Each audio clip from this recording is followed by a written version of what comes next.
Bonsoir à tous, bienvenue sur 8 Mont Blanc à la une de ce jeudi 14 avril. Le mouvement Nuit debout s'invite dans nos départements. Après Annecy, il y a quelques jours, c'était hier au tour de Chambéry. Une centaine de personnes étaient réunies au Carré Curial, nous y étions.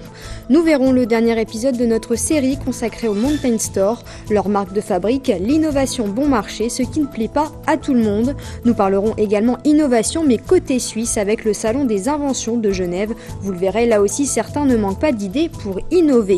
Enfin, nous irons à la rencontre d'un auteur de bande dessinée, une BD un peu spéciale qui parle de ski de randonnée ou quand les paysages savoyards inspirent les artistes, à ne pas rater à la fin de ce journal. Je vous le disais en titre, le mouvement Nuit debout s'invite dans nos départements. Après Annecy, il y a quelques jours, c'était hier au tour de Chambéry. Une centaine de personnes étaient réunies au Carré Curial. Élus, étudiants et salariés contestent la loi El Khomri, mais aussi plusieurs décisions du gouvernement. Olivia Biasson était à Chambéry hier soir. Le mouvement Nuit debout s'est formé au parc du Vernet.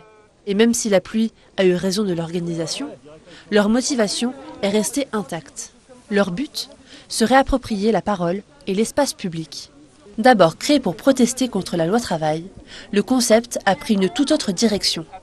C'est un ras-le-bol de ce qu'on vit depuis une trentaine d'années. La loi El Khomri, elle a fait déborder le vase et c'est un ras-le-bol. Il y a des gens qui travaillent et leur salaire ne sert qu'à payer des factures et ça s'arrête là. Il n'y a plus de loisirs, il n'y a plus rien. Moi, j'aimerais rouvrir ce dialogue entre la France d'en bas, qui remue un petit peu la mer pour que ça remonte, les odeurs remontent un petit peu en haut. Et voilà, parce que nous aussi, on sait parler, on sait dire les choses. Lors de la première réunion, il y avait une soixantaine de participants. Ce mercredi soir, plus de 150 personnes étaient réunies, dont des lycéens très impliqués en ce qui concerne leur avenir. On était présents dès le début à lancer des assemblées générales, des blocus dans les lycées, aux manifestations. Donc c'est clair que depuis le 9 avril, je suis mobilisé depuis vraiment le début. C'est un mouvement collectif, citoyen, dans la rue, et que c'est quelque chose qui manque aujourd'hui dans notre société, de tout simplement se rassembler, de se parler et de se retrouver entre citoyens. Les manifestants semblent plus motivés que jamais. Une nouvelle assemblée aura lieu prochainement. L'ANENA, l'Association nationale pour l'étude de la neige et des avalanches, est en grand danger. Le bilan 2015 de l'association affiche un déficit de 55 000 €.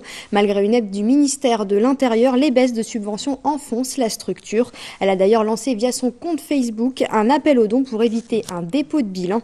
Un appel qui a pour le moment permis de récolter 12 000 €. On parle innovation à présent avec ce rendez-vous incontournable, le Salon international des inventions de Genève. Il a ouvert ses portes hier. On peut y retrouver des idées qui pourraient révolutionner le quotidien de demain, mais de nombreux inventeurs sont surtout en quête de reconnaissance et tentent de convaincre public et jury de l'importance de leur découverte. Emmanuel Jout s'est aujourd'hui intéressé à ces inventeurs sans moyens, mais plein d'idées.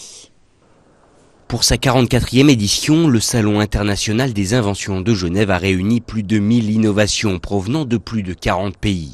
Et parmi celles-ci, si l'on peut trouver ici de grandes avancées technologiques portées par des chercheurs réputés, de nombreux géotrouve-tout viennent également présenter leurs inventions. D'ailleurs, pour la plupart, ils s'inspirent directement du quotidien pour trouver l'indispensable de demain.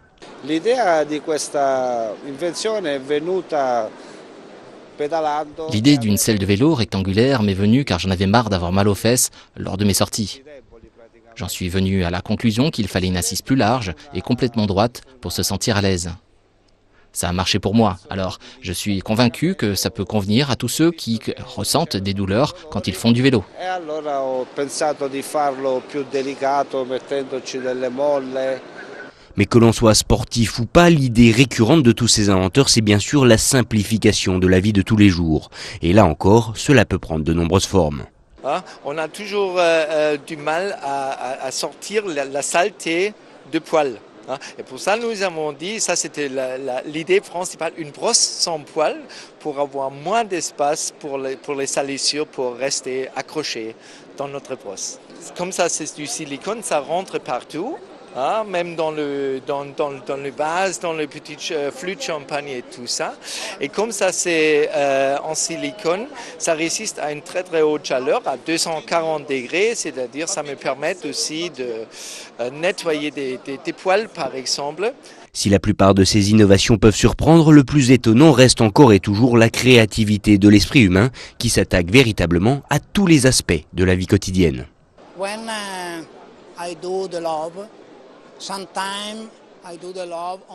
Quand je fais l'amour, parfois c'est dans mon lit, parfois sur une chaise, parfois sur une table, parfois par terre ou même dans la voiture. Et bien sûr, je fais ça dans toutes les positions. Et c'est là que j'ai pensé à ce produit, une sorte de tout en un, réunissant les envies de tout le monde, parfait pour toutes les positions.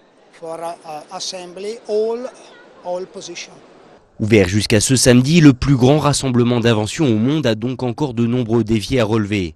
D'ici là, pas moins de 50 000 personnes sont attendues cette semaine dans la halle de Palexpo. Et on reste dans l'innovation avec la fin de notre série consacrée au Mountain Store de Passy, le centre international de conception des marques du groupe Decathlon. Leur cheval de bataille, l'innovation bon marché. Si pour certains concurrents c'est une hérésie, pour le Mountain Store c'est leur marque de fabrique. Une course à l'innovation effrénée que nous raconte Sébastien Germain. Se démarquer, se différencier mais surtout innover. Tel pourrait être le leitmotiv du Mountain Store de Passy et ses 7000 m² de bureaux et d'ateliers. C'est à se demander si les différentes marques du groupe ne se sont pas lancées dans une course à l'innovation qui ressemble de plus en plus au nerf de la guerre. Créer un produit et pouvoir le rendre accessible au plus grand nombre, c'est vraiment quelque chose de très très motivant et je pense que la plus belle récompense, c'est justement maintenant avec les réseaux sociaux, avec Internet, c'est de voir tous ces avis entre guillemets positifs quand le produit répond vraiment aux attentes des utilisateurs. Entre distributeurs, la concurrence est vive et l'innovation paraît-elle sans limite. Mais le risque d'innover juste pour innover est bien présent. Et l'on est en droit de se demander si dans cette surenchère, la course à l'innovation ne se fait pas au détriment du consommateur. On travaille en mode groupe projet. Le groupe projet, par définition, c'est qu'on est tous au même niveau, on va dire, hiérarchique. Et on est tous l'un et l'autre à la fois complémentaires mais aussi contre-pouvoir. Quand on va vouloir pousser une innovation qui doit avoir un bénéfice utilisateur, si jamais ça ne devient que du marketing et qu'il n'y a pas de résultat scientifique, j'ai un ingénieur à côté qui va me taper sur l'épaule et qui va me dire « Seb, là on ne va pas y arriver, on va vendre du marketing mais le client, il n'y a pas de bénéfice ». Petit tour d'horizon non exhaustif des dernières innovations. Elle fait la fierté et la renommée de Quechua depuis plus de 10 ans. La tente qui se déplie en 2 secondes a maintes et maintes fois déjà été améliorée ou customisée. Sa dernière version vient de sortir. L'innovation, elle est bien sur la combinaison de ces 4 couches sur le double toit de la tente qui va donner comme bénéfice pour le client la sensation de fraîcheur dans la tente et l'obscurité quasi complète. Donc quand on comprend fraîcheur et obscurité, on comprend de suite qu'effectivement on va mieux dormir, on va mieux récupérer dans la tente que s'il fait très chaud, très tôt. Du côté de chez Wedze, on n'est pas en reste. Pour tenter de soulager les skieurs porteurs de lunettes, on a misé sur un casque avec visière intégrée. C'est un casque classique, donc les avantages principaux sont garantis, que sont d'abord la protection, et c'est un produit avec une très bonne protection. Et puis dessus, on est venu lui apporter une visière avec des points d'ancrage qui se retrouvent articulés, qui vient se plaquer. La force de ce produit, c'est une cinématique très simple et compréhensible pour le client avec un clic ouvert, un clic fermé. Et un système d'étanchéité qui est travaillé pour se différencier de la concurrence. L'innovation semble aujourd'hui indispensable pour les créateurs de produits. Tant qu'elle continuera à profiter aux utilisateurs, elle sera la bienvenue. Direction Sénaux à présent à la rencontre d'un illustrateur de bande dessinée un peu particulier. Le thème de cette BD est en effet le ski de randonnée, un thème qui colle parfaitement à notre région. Le tome 1 est déjà sorti et le deuxième est en cours de préparation. Olivia Boisson a rencontré son auteur.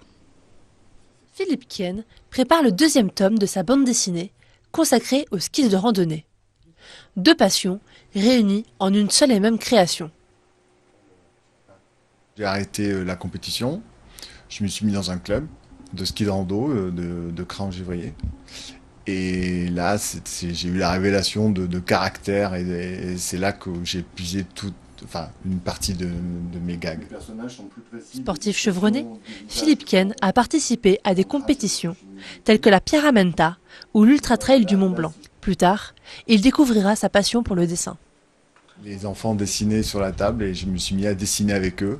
Et c'est là que j'ai eu une révélation, entre guillemets, du dessin. Et après, j'ai plus arrêté de dessiner. Avant de devenir plus vrai que nature, les personnages principaux, Antoine, Gustave, évoluent grâce à plusieurs phases. Je mets mes dialogues sur écrit, je fais mon storyboard, et à partir du storyboard, une fois qu'il est bien ficelé, je fais mon crayonné. Le crayonné, là où les cases sont définies, les personnages sont définis. Mais je me laisse de la liberté aussi, parce qu'après je reprends tout sur ordinateur, et là je fais l'ancrage sur l'ordinateur, donc le crayonné peut évoluer, enfin l'ancrage fait évoluer le crayonné.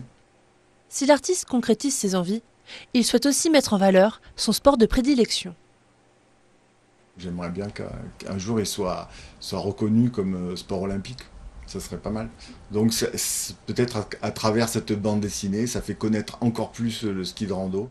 L'œuvre de Philippe Kienne est la première bande dessinée française qui aborde le thème du ski de randonnée. Il espère que le second tome sortira en 2017.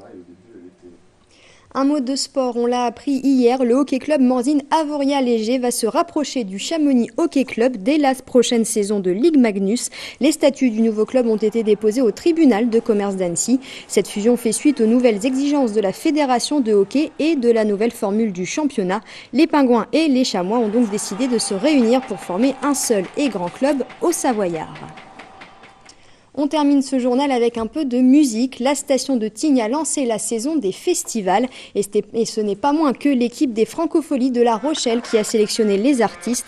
Louise Attaque, Isia ou encore Caravan Palace étaient présents pour ces 3 jours de concerts gratuits. C'est la fin de cette édition. Merci à tous de l'avoir suivi. Tout de suite, vous retrouvez la météo de Thierry Paulme. Passez une très belle soirée et à demain.